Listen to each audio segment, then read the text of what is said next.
Yoldaşlar, hər birinizi salamlayıram. Xoş gördük deyirəm. Məlum olduğu kimi bir aylıq SMM proqramımızın artıq sonuna doğru yaxınlaşırıq. Bugünkü təlimçimiz Müşfiq Taverdiyevdir. Ə, Mövzumuz isə branding mövzusu olacaq, hansı ki SMM-in əsas mövzularından biridir. Mən təlimçimizi salamlayıram və təşəkkür edirəm ki, bu prosesdə bizlə bərabərdir və öz dəyərli biliklərini bizlə bölüşəcək. İstərdim çox vaxt itirməyim və sözü təlimçimizə verim. Müşfiq bəy, axşamınız xeyir olsun, salamlayıram sizi. Buyurun, söz sizdədir. Salam, hər vaxtınız xeyir olsun. Mən həm sizi, həm də tədbir iştirakçıların, bugünkü təlimə qoşulan şəxsləri salamlayıram. Artıq hər birimizə məlumdur ki, sosial media marketinq proqramının 5-ci təlimindəyik. Növbəti təlimimiz isə insanların, iştirakçıların istəklərinə uyğun olaraq praktik yönümlü olacaq. Bugünkü təlimimiz şəxsi brendinq və şəbəkələşmə olacaqdır ki, mövzunun deyə bilərsiniz ki, sosial media ilə nə əlaqəsi var? Çox əlaqəsi var, çünki artıq hazırda şəxsi brendinq sosial media üzərindən aparılır və brendləşməni və brend kimi formalaşmağı öyrənmək çox vacibdir. Təlimə keçməzdən əvvəl özüm haqqında məlumat verim. Mən Müşfiq Tarverdiyev. Hazırda Təhsil Texnologiyaları Mərkəzinin əməkdaşı olaraq fəaliyyət göstərirəm. Bununla yanaşı həm karyera məsləhətçisi, həm təlimçi, həm də gənclər sektoruna çalışan ictimai fəal bir gənc kimi fəaliyyət göstərirəm. Mövzu çox maraqlıdır. Əlavə sualları sözü olan şəxslər çəkinmədən səsi açaraq chat hissəsinə yaza bilərlər. Xahiş edirəm, bu prosesdə SMM haqqında mənə sual verməyin, çünki mən SMM mütəxəssisi deyiləm. Mən sadəcə bugün SMM haqqında deyil, şəxsi brendinq və şəbəkələşmə haqqında danışacağım. Sosial media marketinq sahəsində mütəxəssis deyiləm, ona görə də suallara cavab verə bilməyəcəm. Özümdən asılı olmayan səbəblərə görə.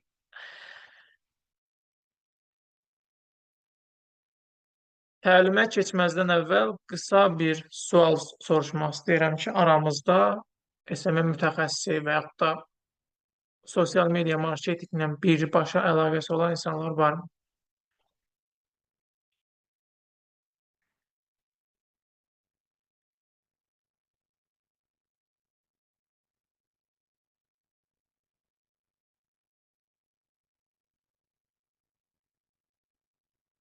Səsi açıb deyə bilərsiniz, chat hissəsinə də yaza bilərsiniz, oxuyacağım.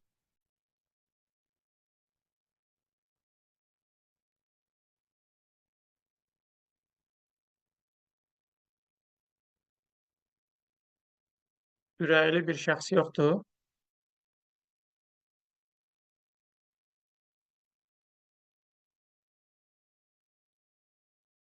Yaxşı, sualın yönünü dəyişdirim.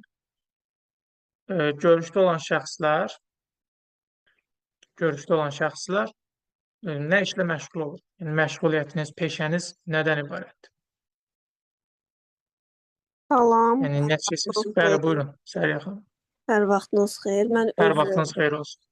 Mən özüm RIB-də işləyirəm.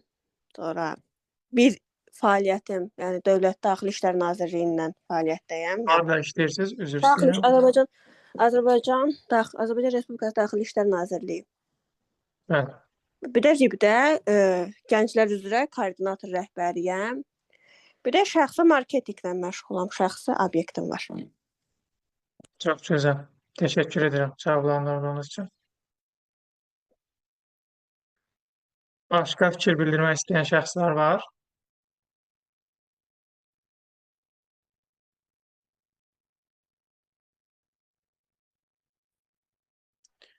Ümid bəy qeyd edib ki, network marketinqlə məşğulam.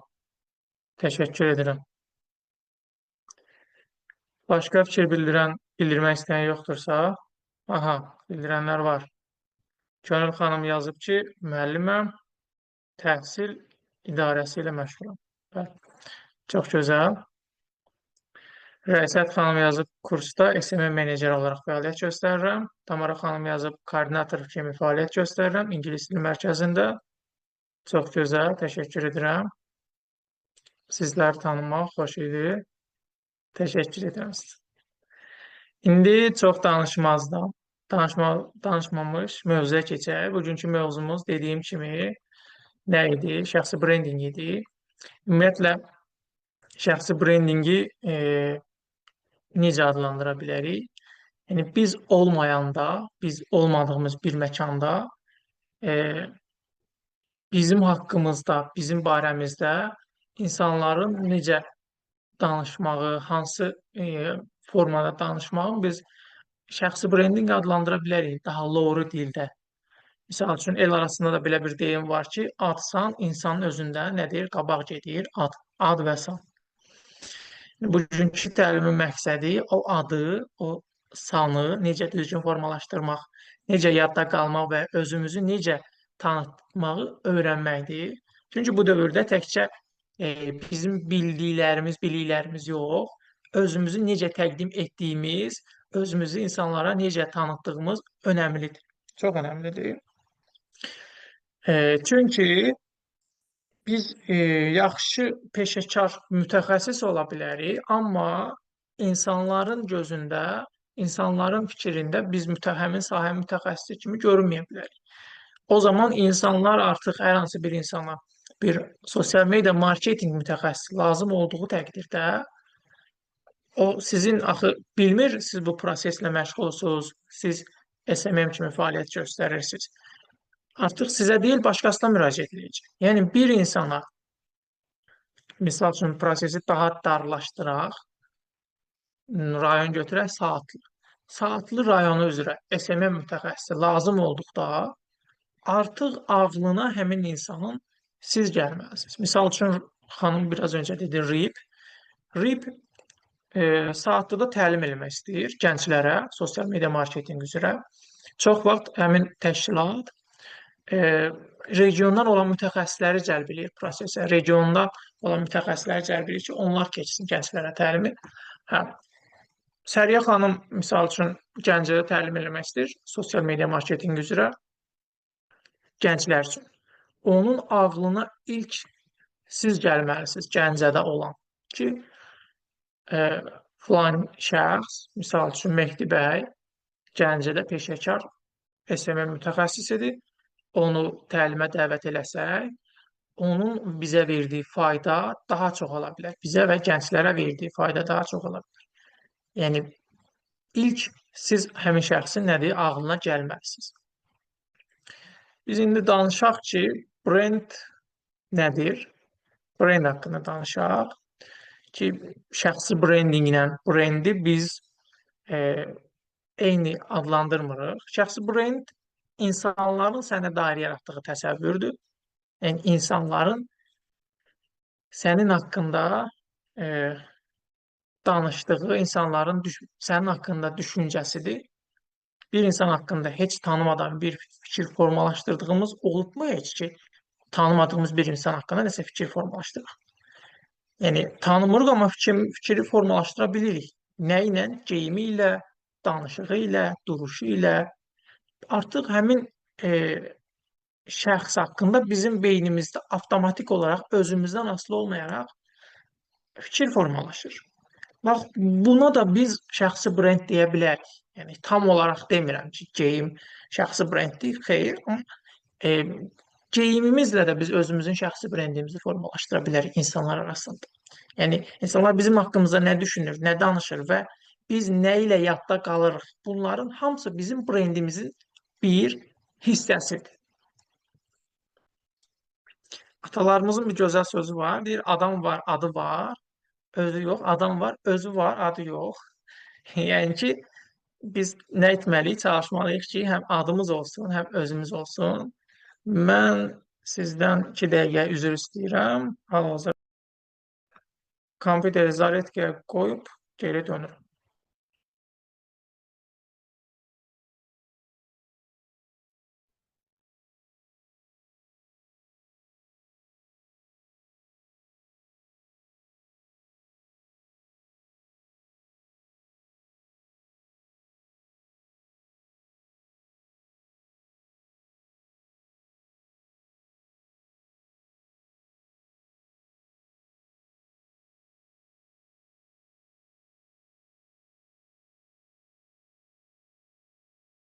Mən geri qayıtdım. Kompüteri zaryadkaya qoyduq. Artıq kompüter nə edəcək? Sönməyəcək. Biz danışaq ki, brend nədir? Brend e, hazırda slaydda da görürsünüz. Müxtəlif şirkətlərin brendləri var. Brendlərinin loqosu var. Biz onları tanıyırıq, biz onlara etimad edirik. Biz bəzi insanlar var ki, sırf brendə görə alır nəysə. Misal üçün iPhone. iPhone telefonu insanlar onun düzdür, çəkilişinə görə alanlar ola bilər ki, yəni şəkli gözəl çəkir. Amma sırf brend olduğu üçün o iPhone alan minlərlə insan var. Milyonlarla demirəm, minlər. Çünki daha dəqiq statistika bilmirəm. Ona görə brendlə brendingi biz birazdan fərqinə baxacağıq ki, brend nədir, brending nədir? Bu haqda da danışacağıq. Brend bir mal və ya xidmətin adı, loqosu, təsviri ilə digərlərindən fərqləndirən nədir? Bir xüsusiyyətdir. Yəni digər firmalardan. Misal üçün e, Adidası Nike-dan, nə bilim, Sneakers-i Ulduzdan, o qədər brendlərimiz var da, yerli brendlər də ola bilər. Yəni bu brendləri bir-birindən fərqləndirən bir nədir? Xüsusiyyətdir. Ekranda nə görürsünüz hal-hazırda? Kim səs açıb deyə bilər? Nə var ekranda? Yəni bildiyimiz kolan şüşəsidir də, amma emblemasız. Aha, başqa kimin fikri var? Qara qapaqlı, qara formalı, damcılanmış, elə biraz buzlu şeydən çıxmış kola, Coca-Cola. Təşəkkürlər. Başqa fikir var? Açığı görünüşcə heç bir şey, yəni heç bir brendin loqosu və s. görünmədiyi üçün sıradan bir şey kimi gəlir. Amma sırf loqonun tətbiqi ilə onun maliyyəsi olsun, satışı olsun, qat-qat necə arta biləcəyinin göstərgəsi kimi. Təşəkkürlər. Başqa?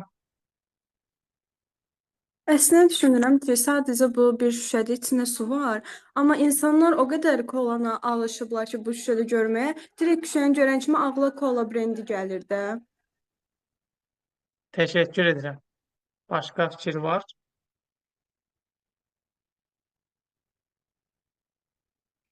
Bir də üzrlüsən, advertise, yəni reklam hissəsinə əsas diqqət çəkilməsi bu baxımdan olduğunu düşünürəm bu şəklin. Çünki Coca-Cola əsasən emosional zəkaya və daha hisslərə uyğun bir reklam kampaniyası ya da reklam strategiyasına yönəldiyi üçün, məsələn, bu Coca-Cola'nın xanım da dediyi kimi şüşə sadəcə heç bir şeydən ibarət olmayan qara bir maye kimi görünür. Ancaq Coca-Cola hissiyatını verən onun dizaynı olsun. Onun reklamlarda göstərdiyi daima sərinlədici və ailəvi ortamlarda istədiyimiz normal bir Coca-Cola olduğunu düşündüyümüzdə beynimizə yaranan bir təəssüratdır yəni. Təşəkkür edirəm. Gördüyünüz kimi biz ekranda sadəcə bir içində qara rəngdə olan maye olan şüşə görürük. Şüşə qap görürük. Amma baxar-baxmaz hər birimizin ağlına avtomatik olaraq kola gəlir. Amma onun içində ümumiyyətlə yağ var. Bilirsiniz, yağ da, maşın yağı da qara rəngdə olur. Bəlkə o yağdır, bəlkə nə bilim, başqa bir şey də onun içərisindəki. Amma bizim ağlımıza nə yağ gəlir, nə başqa bir şey gəlir. Bizim ağlımıza avtomatik olaraq kola butulkası gəlir. Xanım ilk əvvəl dedi ki, emblemi soyulmuş kola butulkası. Yəni bu artıq kolanın yaratdığı bir brenddir.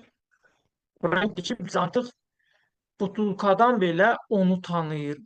Yəni onun butulkasını görən zaman belə bilirik ki, bu artıq koladır. Biraz öncə brenddən danışdığımız zaman dedik ki, digərlərindən fərqləndirən xüsusiyyət. Artıq kolanı digərlərindən fərqləndirirdi bu brend.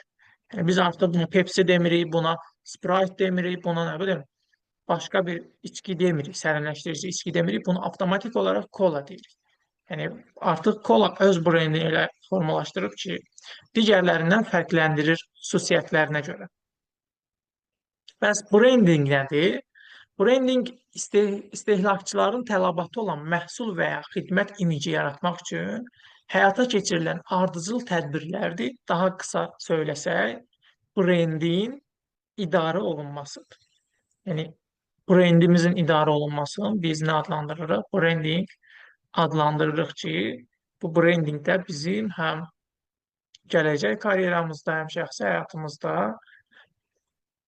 çox önəmli bir rol oynayır. Davranış, ünsiyyət tərzi, dəyərlər, təqdim etdiyimiz dəyərlərin birləşməsini də biz insanlara göstərdiyimiz zaman necə göstəririksə, o da bizim şəxsi brendimizin bir parçasıdır. Şəxsi brend təkcə sənin, mənim geyimim deyil, ya da sosial mediada paylaşdığın şəkillərdən ibarət deyil. Şəxsi brend sənin bütöv bir nəyindir? Kimliyindir. Şəxsiyyət vəsiqəndir, kimlik. İnsanların sənin haqqında hiss etdiyi, dediyi və düşüncələri bu brendi formalaşdırır. Yəni, bu brendi formalaşdırır. Necə ki, deyirlər, sən olmayan yerdə sənin haqqında danışılanlardır şəxsi brending. Yəni, unutma, deyir ki, sən nə düşünürsən deyil, başqaları səni necə görür, başqaları sənin haqqında nələr düşünür, əsl brend budur. Yəni, biz sırf səmimiyyətsiz olmalıyıq demirəm, sırf şəxsiyyətsiz formada olmalıyıq demirəm. Yəni, ikiyüzlü, səmimiyyətsiz biri olmalıyıq demirəm. Demirəm ki, siz pis insan olun, amma yaxşını oynayın, rola girin. Bu formada danışmırıq. Yəni, insanlar mən səhv başa düşə bilər. Elə başa düşə bilər ki, mən deyirəm ki, ikiyüzlü olaq, insanlara özümüzü yaxşı sataq. Mən bunu demirəm. Mən deyirəm ki, özümüzün yaxşı keyfiyyətlərimizi, bacarıqlarımızı, istedadlarımızı insanlara daha yaxşı çatdırır. İnsanlara özümüzün müsbət keyfiyyətlərimizi daha yaxşı təqdim edək. Sunum, təqdimat çox önəmlidir, bilirsiniz. Təqdimat çox önəmlidir. Yəni, sən insan 2 dəqiqə, 3 dəqiqə ərzində yaxşı insan kimi də görünə bilər. O deyir, ağzını açana qədər artıq yaxşı insan idi. Yəni, ağzını açıb danışdığı zaman artıq onun brendi forma dağıla da bilər. Yəni, 5-6 nəfər içərisində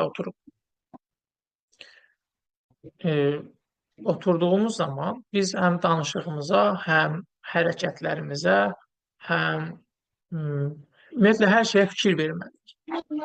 Bu şəxsi brendin düzgün formalaşdırılması da həmçinin bizim karyeramızda da çox önəmlidir. Necə önəmli ola bilər deyə bilərsiniz?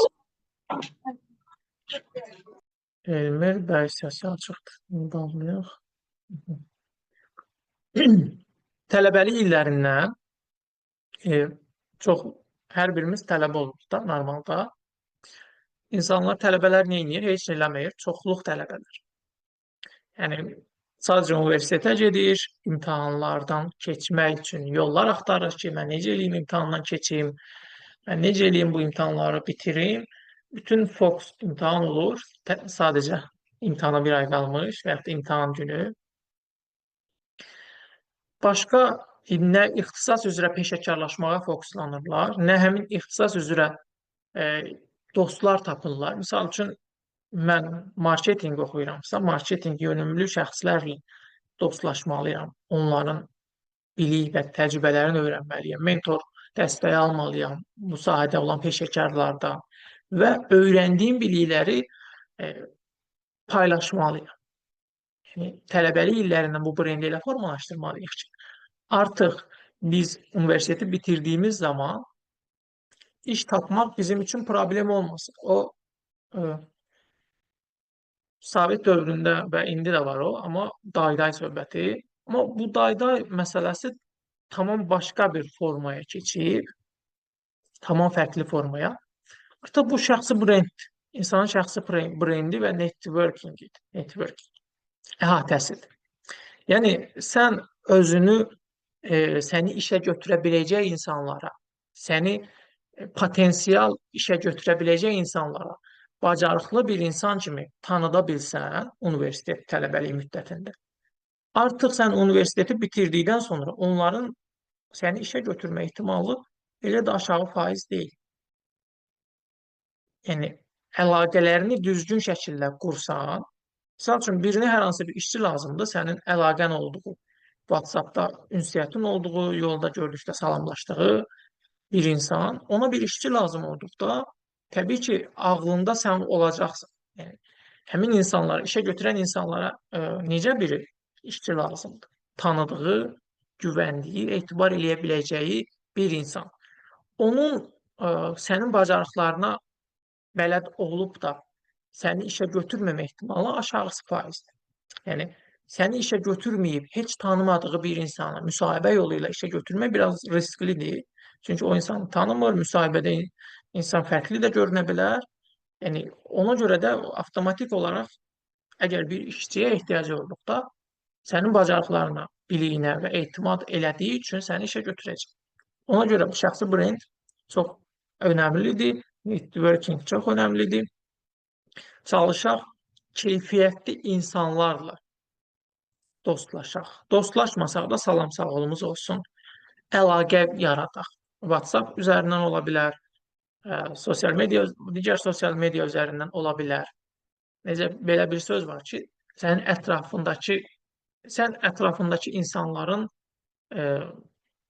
5 insanın ortalamasısan da, yəni ətrafına 4 yaxşı, keyfiyyətli, öz şəxsi brendini formalaşdırmış, özünü inkişaf etdirən insanları yığsan, 4. 5-ci sən olacaqsan. 4 heç bir işə yaramayan, ancaq universitetə gedib, universitetdən gələn, hər gün dominoya gedən, dominoya getmək pisdir, yox. Domino oynamaq pis deyil. Çayxanaya getmək pisdir, yox, bu da pis deyil. Amma hər şeyin öz qədəri var. Yəni, bu bütün ətrafımızı domino, azı rusca bir söz var, kuruq. Bütün kuruğumuzu domino kuruq etməyə. Yəni, çalışaq ki, onun gözünə bir yaxşı, özünə və öz brendini daha yaxşı formalaşdırmış, bacarıqları olan, təcrübələri olan, şəxsi keyfiyyətləri yüksək olan insanları da yığaq. Yəni, təbii ki, bizim bütün çevrəmiz, kuruğumuz domino kuruğu olsa, bizim universiteti bitirdikdən sonra maksimum iş yerimiz çayxana olacaq, ya da oba market və yaxud da al market və yaxud da digər marketlər. Ona görə də biz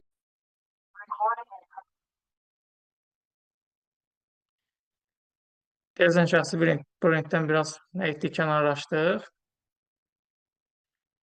Ona görə yenə qayıdaq şəxsi brendə. İnsanların bizim haqqımızda hiss elədiyi, dediyi düşüncələri nə edir? Bizim brendimizi formalaşdırır.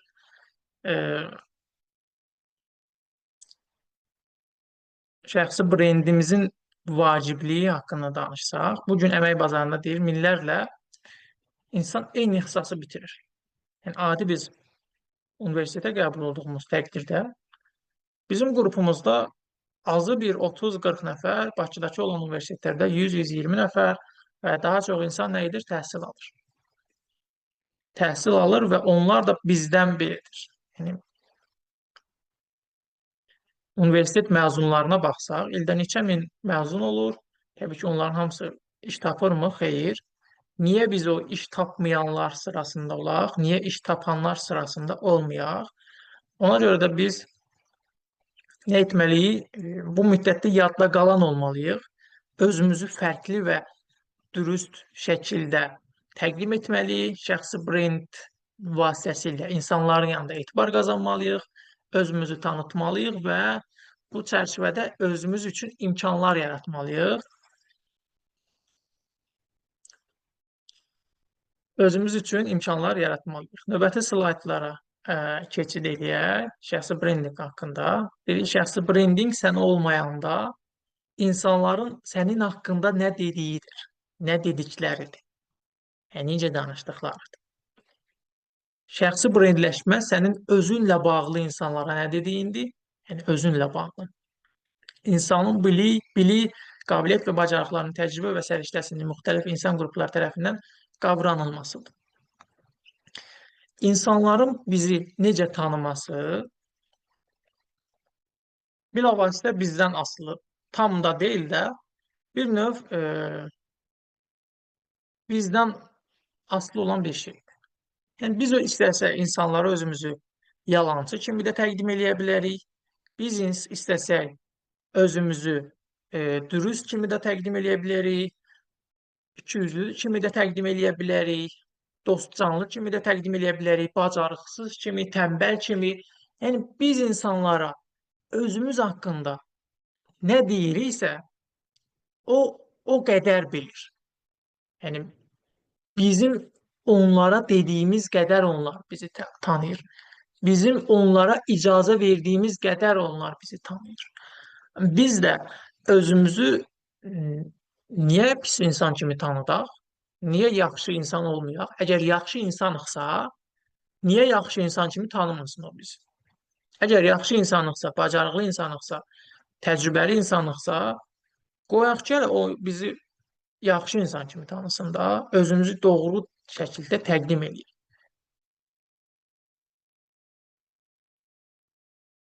Şəxsi brendinqin formalaşdırılması prosesi var. Birinci proses analizdir, ikinci güvən yaratmaqdır, üçüncü də sosial media, 4 özünü qiymətləndir, peşəkar imic və şəbəkələşmə. Bu altısının haqqında da hazırda danışacağıq. Özünü analiz et dedikdə birinci özümüzü tanımalıyıq.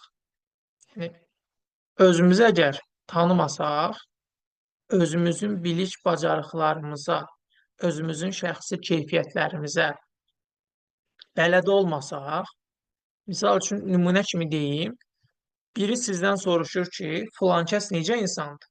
Siz həmin filankəsi tanımasaz, onun haqqında necə rəy bildirə bilərsiniz?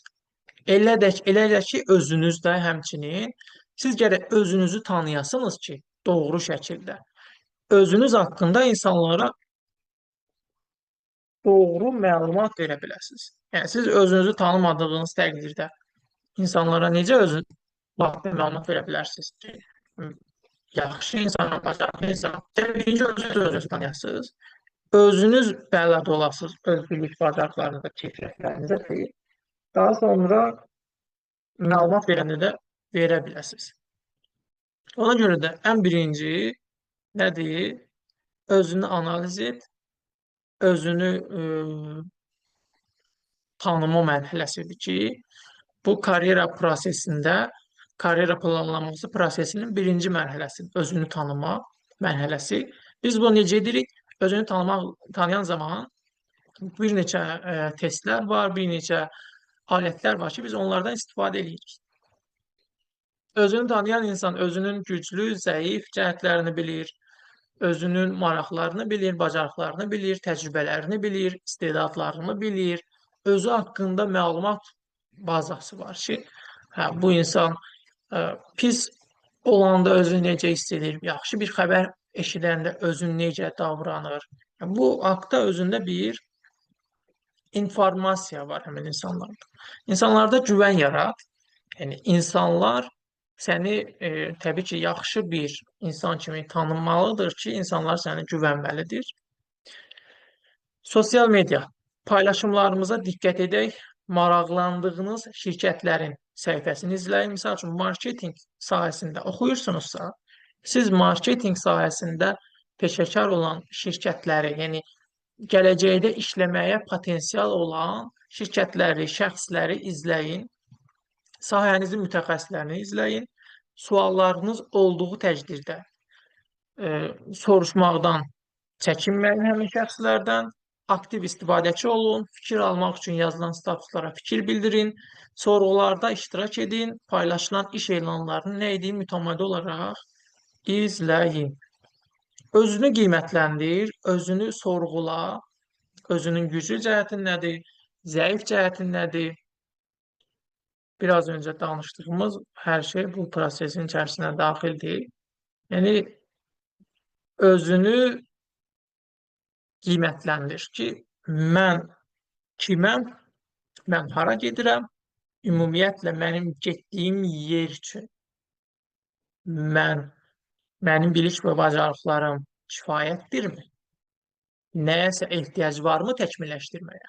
Bəlkə mənim hər hansı bir bacarığımı təkmilləşdirməyə ehtiyac var. Bəlkə mənim ünsiyyət bacarığımı təkmilləşdirməyə ehtiyacım var. Bəlkə mən doğru danışa bilmirəm. Bəlkə fikirlərimi düzgün ifadə edə bilmirəm. Hə, oturub özümüzü nə etməliyik? Sorğulamalıyıq. Peşəkar imic, davranış, yəni etiket qaydaları, korporativ təmsil və protokol aiddir. Kommunikasiya, sözsüz bədən dili və sözlü diksiya, üslubu, görüntü, rəng, tərz, geyim, hər kəsin öz geyim tərzi var ki, bu da insanların beynində fikir yarada bilər. Şəxsi brendi adlandıra bilərik bunu ki, hə, bir insan sizi geyiminizə görə beynində saxlaya bilər ki, hə, bu insan yaxşı geyinmişdi və yaxud da fərqli geyinmişdi və yaxud da nə bilim pis geyinmişdi. Yəni geyimimiz belə insanların beynində nəsə formalaşdıra bilərik. Şəbəkələşmə nədir? Biz indi ondan danışacağıq. Şəbəkələşmə peşəkar və ya sosial əlaqələri inkişaf etdirmək üçün başqaları ilə qarşılıqlı əlaqə və məlumat mübadiləsi prosesidir. Biraz öncə networkingdən danışdıq ki, networking çox önəmlidir, çox vacibdir və müasir dayday rolunu oynayır. Yəni biz networkingi pis bir şey adlandıra bilmərik. İnsanlarda özümüzə güvən yaratmışıq. İnsanlara əziyyət çəkmişik də, insanlarla münasibətimizdə bir şəbəkə yaratmışıq. Öz şəbəkəmizi formalaşdırmışıq. Şəbəkələşmə nə deyil? Hər kəsə özünü təqdim etmək. Yəni, universitetdə qarşına çıxan, çıxmayan, hamıya ged özünü təqdim elə və yaxud da hər hansı bir tədbirə getdin, bezdirici formada hər kəsi bezdir. Yəni, şəbəkələşmə bu deyil. Hər kəsi şəbəkənizi daxil etməyə çalışmaq. Misal üçün, sən biznes oxuyursan, gedib həkimlərin konfransına qoşulmuşsan, gedib onlarla şəbəkələşirsən və yaxud da diş həkimliyi və yaxud da baytarlarla şəbəkələşirsən, aqronomlarla. Şəbəkələşmə hər kəsi şəbəkəyə daxil etmək deyil. Qabağına kim çıxdı, hamının WhatsApp-ını al, həmin Instagram-dan follow elə. Yəni, bu deyil. N nəfərli eyni anda əlaqə yaratmaq. Yəni, bir anda onlarla insana mesaj yazmaq, onları izləmək, onlara sual vermək, onlarla əlaqə qurmağa çalışmaq, bu da deyil. Yalnız enerjisi və statusu yüksək olan şəxsləri şəbəkənizə daxil etmək. Sırf hər hansı bir şirkətin rəhbəri, sırf gedim buna follow atın, bununla əlaqə qurum. Xeyr, biz statusa çox baxmamalıyıq. Yəni, sırf statusuna görə biz onunla əlaqə yaratmamalıyıq. Misal üçün, tələbəsiz, tam tələbə olur da, qrupunuzda 30 neçə nəfər insan var və yaxud da 15 nəfər. Kim sizə zəmanət verir ki, o 15 nəfərin 4 ildən sonra harda işləyəcək, harda müdir olacaq, hansı gələcəkdə nə olacaq?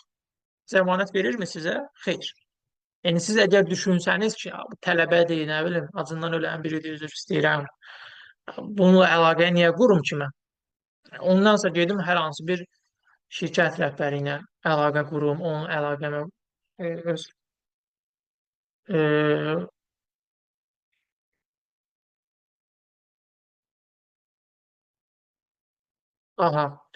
öz şəbəkəmə qoşum həmin insanı. Xeyr.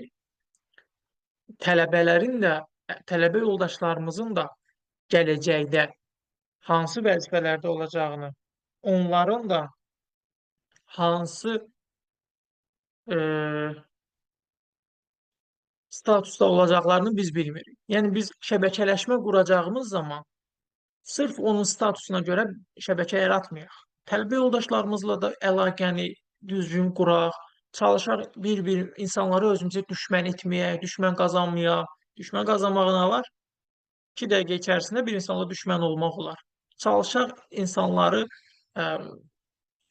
düşmən etməyək özümüzü.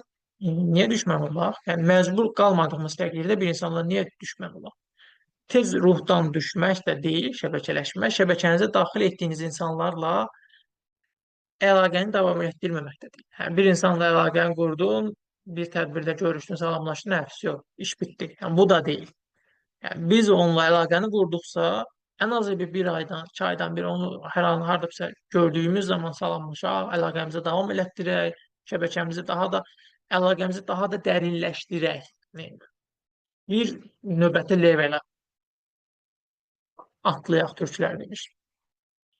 Şəbəkələşmənin əhəmiyyətindən danışırıq. Şəxsi brendiniz üçün əsas təməldir şəbəkələşmə. Daha nəzərə çarpan olursunuz. Ən son məlumat sahibi olursunuz. Misal üçün, nümunə kimi universitetdən yenə nümunə götürüm. Yaxud da iş yeri ola bilər. İş yerindəki əlaqələrinizin yaxşılığı oradakı gedən proseslərdən daha yaxşı xəbərdar ola bilirsiniz. Hər hansı bir iş yerində yüksək pozisiyada vakansiya olduğu zaman rəhbərlik düşünür kimi qoyaq. Sizin əlaqəniz əgər güclü olduğu zaman təklif edəcəklər ki, filan kəsi qoyaq, filan kəs daha yaxşı, daha məsuliyyətlidir. Təklif edirəm ki, filan kəsi filan pozisiyaya qoyaq. Təklif edirəm. Yəni o təklif eləyən insanlarla, təklif eləməyə ehtimal olan insanlarla, ümumiyyətlə sizə dəyər qata biləcək insanlarla əlaqənizi genişləndir. Sırf o demək deyil ki, bu insan sizə karyerada, iş həyatında nəsə qatacaq, xeyr. O sizə həmin şəbəkənizə qatdığınız insan sizə həyati bir məsləhət verə bilər. Yəni, baxırsınız ki, bu insanın şəxsi keyfiyyətləri yüksək səviyyədədir. Bu insan dünya görüşü yüksək səviyyədədir. Bundan mən istənilən məsləhət ala bilərəm.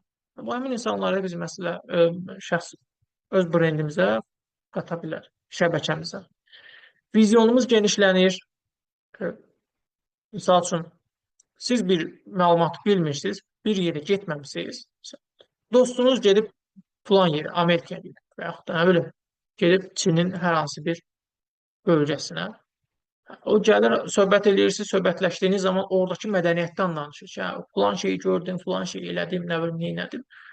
Artıq sizin görüşünüz artır da, dünya görüşünüz artır, məlumatınız artır. Yəni, sizin bilmədiyiniz, sizin araşdırmağa vaxtınız olmadığı şeyləri artıq sizin dostlarınız deyəndə, yəni o deyəndə artıq daha yaxşı yadınıza qalır. Onun fikirləri, onun dünyaya baxışı artıq sizin də dünyaya baxışınıza təsir eləyir.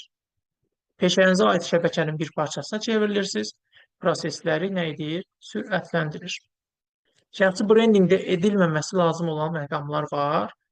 Durğunluq etməyin, öyrənməyə, böyüməyə və gördüyünüz işdə daha yaxşı olmağa davam edin. Pozitiv olun, mənfilik sizə təcrübə çatışmazlığından daha çox zərər verəcək. Cəmiyyətin həssas mövzular haqqında yazarkən çox düşünün, tərs fikirlər söyləmək sizin brendinizə xələl gətirə bilər. Yəni, ehtiyatlı olmaq lazım. Bir brendi formalaşdırmaq nə qədər asandırsa, onu dağıtmaq ondan da asandır. Yəni, mən brendi formalaşdırdım, mənim bir şəxsi brendim var.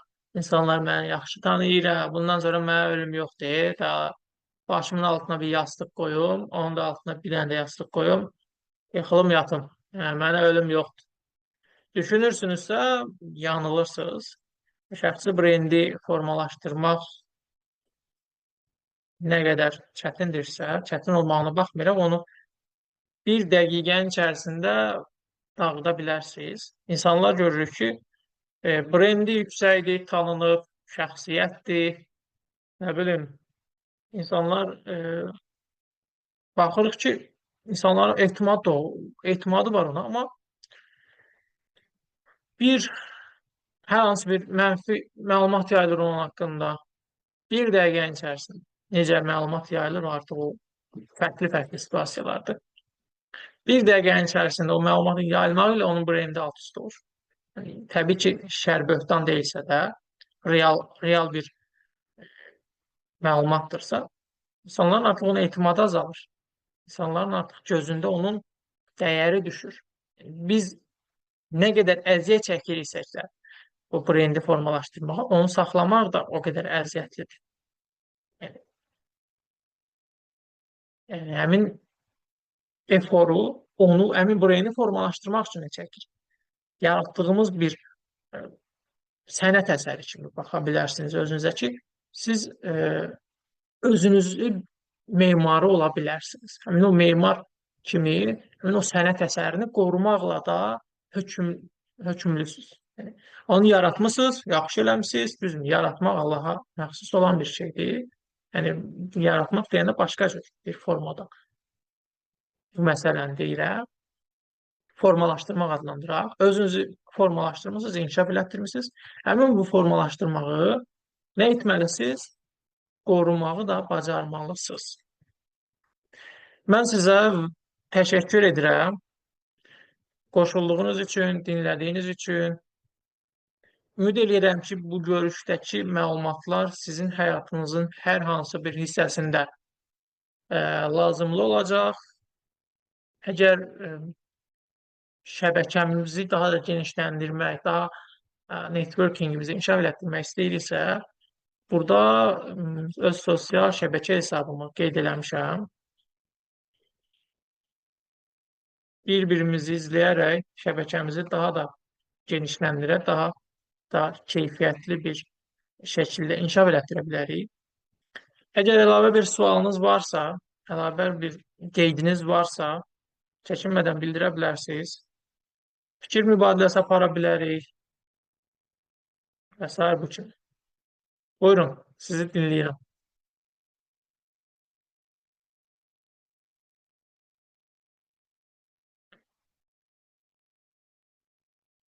Sözlü fikri olan var mı?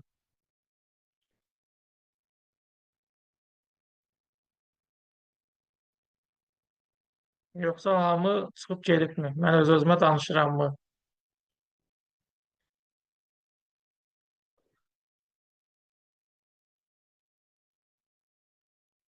Sevil xanım yazıb ki, təşəkkür edirəm. Çox sağ olun Sevil xanım, mən də sizə təşəkkür edirəm. Asus yəqin kompüterin markasıdır. Yazıb ki, bizdə brend inkişaf fondu günü olmuşdu. Orada da bunlardan danışılmışdı, amma fərqli şeylər də var idi. Ola bilər. Mövzuya hər kəsin yanaşması fərqlidir. Təşəkkür edirəm qeydiniz üçün. Sevil xanım yazıb maraqlı məlumatlar oldu. Çox sağ olun Sevil xanım, minnətdaram. Minə xanım yazıb ki, mən könüllülüklər üçün müsahibələrə gedirəm, amma kəsilirəm. Bu nədən ola bilər? Necə özümü inkişaf etdirə bilərəm? Bu suala gələk. Müsahibə bacarıqlarına aid olan bir sualdır. Bir karyera məsləhətçisi olaraq düşünürəm ki, bu suala cavab verə bilərəm. Ümumiyyətlə, müsahibə bacarıqlarımızı inkişaf elətdirməliyik və niyə kəsildiyimizi özümüz düşünməliyik. Yəni, oradakı suallara mı doğru cavab verməliyik, yoxsa həmin könüllülüyə mi uyğun gəlmirik? Misal üçün, ola bilər, mən pedaqoji yönümlü oxuyuram, amma gedib aqrar inkişaf təşkilat var, onun könüllüsü olmuşam. Yəni, aqrar yönümlü bir könüllü olmuşam. Könüllünün adı yadımdan çıxdı, amma hər neysə. Təbii ki, mən pedaqoji oxuyuramsa, onlar baxacaq ki, bunun ixtisası müəllimlikdir. Bunu mən niyə görə götürüm də? Aqrar yönümlü, kənd təsərrüfatı yönümlü bir şəxsləri onlar götürür də könüllülüyə. Yəni, mənim kəsilmə səbəbimin biri bu ola bilər. Yəni, siz özünüz daha yaxşı bilə bilərsiniz ki, niyə kəsilirsiniz. Ola bilər, suallara doğru şəkildə cavab vermirsiniz. O sizdən sual verir, suala çox qısa özünüzü təqdim etdiyiniz zaman siz qeyd edirsiniz ki, mənim adım filan kəsdir, bununla bitir. Təbii ki, o sizi götürməyəcək, çünki ona daha geniş şəkildə məlumat verən, özü haqqında daha ətraflı məlumatı olan şəxslər lazımdır. Onun kriteriyaları var da, hər kəsin öz kriteriyaları var və siz həmin kriteriyalara uyğun olduğunuz təqdirdə sizi nə edir? Götürür həmin könüllülüyə. Yəqin ki, onların kriteriyalarına uyğun deyilsiniz. Ona görə də əgər qəbul olmaq istəyirsinizsə, siz onlara yaza bilərsiniz ki, niyə seçilmədiyim mənə çox maraqlıdır, özüm üzərində işləmək istəyirəm, özümü inkişaf etdirmək istəyirəm, mənə geri dönüş eləyin, mən özümü inkişaf elətdirim. Həmin o sizdən müsahibə götürən şəxsin əlaqə vasitələrini tapıb ona da yaza bilərsiniz ki, o sizə geri dönüş eləsin və sizin öz üzərinizdə olan zəif cəhətləri müəyyən edib onu inkişaf elətdirəsiniz. Mehdi bəy yazıb təşəkkür edirəm. Çox sağ olun Mehdi bəy. Sevil xanım yazıb Instagram hesabını sıfırdan qurmaqla bağlı məlumatlar verə bilərsinizmi zəhmət olmasa? Mən görüşün əvvəlində də qeyd elədim ki, mən SMM mütəxəssisi deyiləm, amma biz növbəti təlimimiz master klass olacaq. Yəni təlimçi Instagram açacaq, sizin qarşınıza sıfırdan Instagram hesabı yığacaq. Yəni, orada özünüz hər şeyi başa düşəcəksiniz. Çox maraqlı təlim oldu. Çox sağ olun Fidan xanım. Çox sağ olun Xədicə xanım. Mən şəbəkələşmədə biraz problem yaşayıram. Adətən girdiyim bəzi mühitlərdə əvvəlcədən tanış olan insanlar olur ya da artıq məndən öncə bir yerdə olduqları üçün öz ortamları olur və onun insanların içinə girmək biraz problem olur. Yəni bu necə aşa bilər? Hə. Hər kəsin insanlar şəbəkə formalaşır. Yəni hər kəsin özünün bir çevrəsi olur və bəzi insan çevrələr bizi o çevrəyə almaq istəmir. İstəmir ki, yəni özünün bir 4-5 nəfərlik çevrəsi var. Onlar bir gəzirlər universitetdə. Biz də nə etməliyik?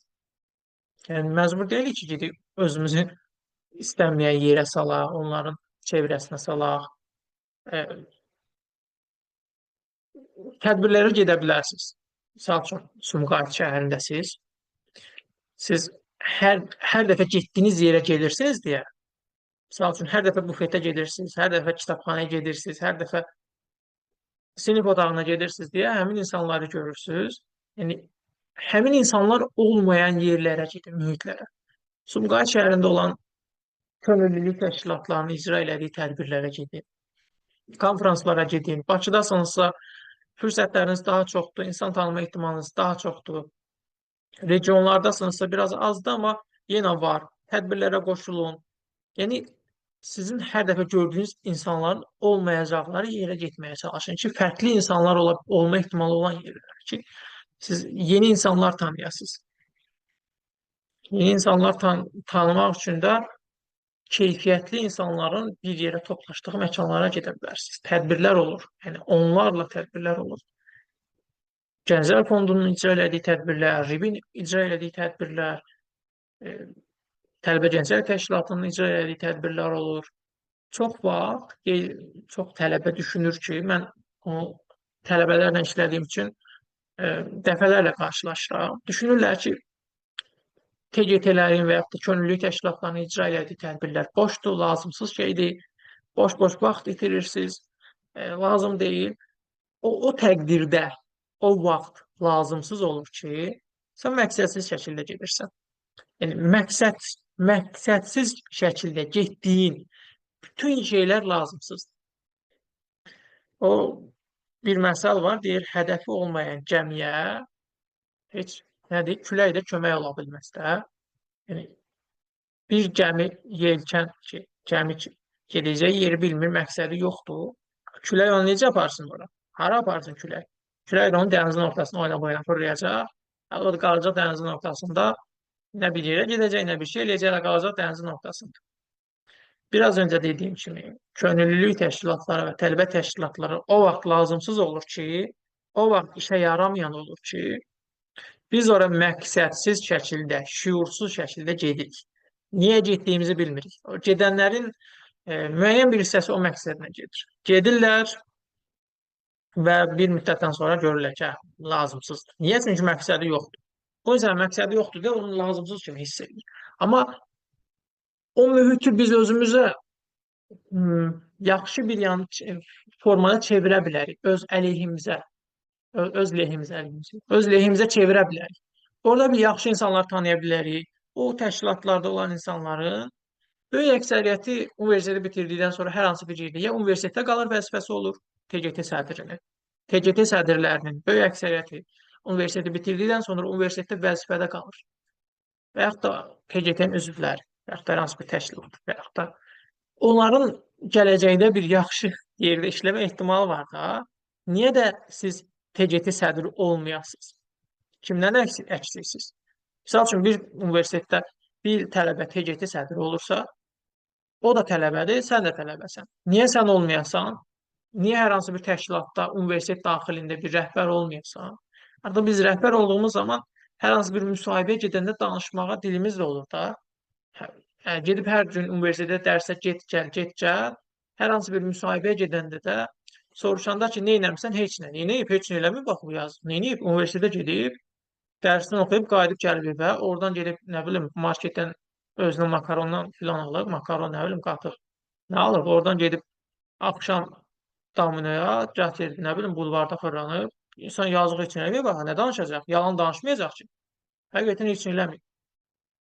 Amma bu təşkilatlar vasitəsilə biz öz inkişaf elətdirə bilərik. Mən tələbə olduğum müddətdə Azərbaycanın böyük rayonları, bir çox rayonları ödənişli şəkildə gəzmişəm. Yəni, həmin o təşkilatların layihələr çərçivəsində gəzmişəm və mənim cibimdən bir qəpik də pul çıxdı. Niyə həm inkişaf eləmişəm, həm hər rayona getdiyim zaman orada insanlar tanımışam. İstər təşkilat rəhbəri olsun, istər nə bilim adi bir könüllü olsun. İnsanlar tanıyırsan da, salamlaşırsan. Hər tədbirdən bir nəfər tanısan, bir nəfər, heç tanıma bir nəfərdir. 4 il ərzində sən təsəvvür elə, ayda 2 dənə tədbir olsa, ildə 9-a bax da, 18 dənə tədbir olsa, 18-i də 4-ə vursaq, 18-i 18-i 4-ə vurmaq, 8 4 32, 40, 72. 72 nəfər tanıyırsan. 72 keyfiyyətli insan tanıyırsan. Məcbur deyil ki, sən hər tədbirdə 20 nəfər tanıyasan. Hər tədbirdən bir dənə keyfiyyətli insan tanısan, layihələrə qoşulun, tanıyın. Yəni, tələbəlik illəriniz keyfiyyətli şəkildə keçir. Gedib layihələr çərçivəsində rayonları gəzirsiniz, düşərgələrə gedirsiniz, nə bilim, həm dünya görüşünüz artır, Azərbaycanı pulsuz gəzmiş olursunuz, həm yaxşı insanlar tanımış olursunuz hər rayondan. O deyir, hər rayonda bir dənə evin olsun. O məsələ. Həm də danışacaq sözün olur da, hər hansı bir müsahibə gedində deyirsən ki, mən boş dayanmamışam ki, filan tədbirdə rəhbər olmuşam, filan təşkilatçı olmuşam, filan təşkilatda koordinatör olmuşam və s. və daxil. Müsahibəyə gedəndə danışmağa sözümüz olsun. Yəni, dilimiz olsun danışmağa. Bugünlük bu qədər. Sizləri görmək, sizlərlə ünsiyyətdə olmaq, sizləri tanımaq çox xoş idi. Təşəkkür edirəm öz dəyərli vaxtınızı ayırıb bugünkü görüşə qoşulduğunuz üçün sizə minnətdaram. Gecəniz xeyrə qalsın. Allah'a amanda olun. Daim inkişaf edin, daim sayılıb seçilənlərdən olun. Bax, qoca ağsaqqallar kimi xeyir dua da verin. Çox sağ olun. Mən görüşü bağlayıram. İnşallah nə vaxtsa əyani şəkildə tanış olma ehtimalımız olarsa, çəkinmədən yaxınlaşa bilərsiniz, salamlaşa bilərik, şəbəkəmizi artıra bilərik. Mən bilmirəm burada insanlar harada yaşayır. Mən Mingəçevirdə yaşayıram hal-hazırda. Mingəçevir və ətrafı rayonlarda yaşayan şəxslərlə yəni görsək bir-birimizi üzümüzü çevirib getməyək, salamlaşaq, sağollaşaq. Sağ olun, gecəniz xeyrə qalsın. Allah amanda olun. Sağ olun. Ayaqdan sağollaşıram, amma görüşürüz. Sizin də gecəniz xeyir olsun. Çox sağ olun. Çox sağ olun.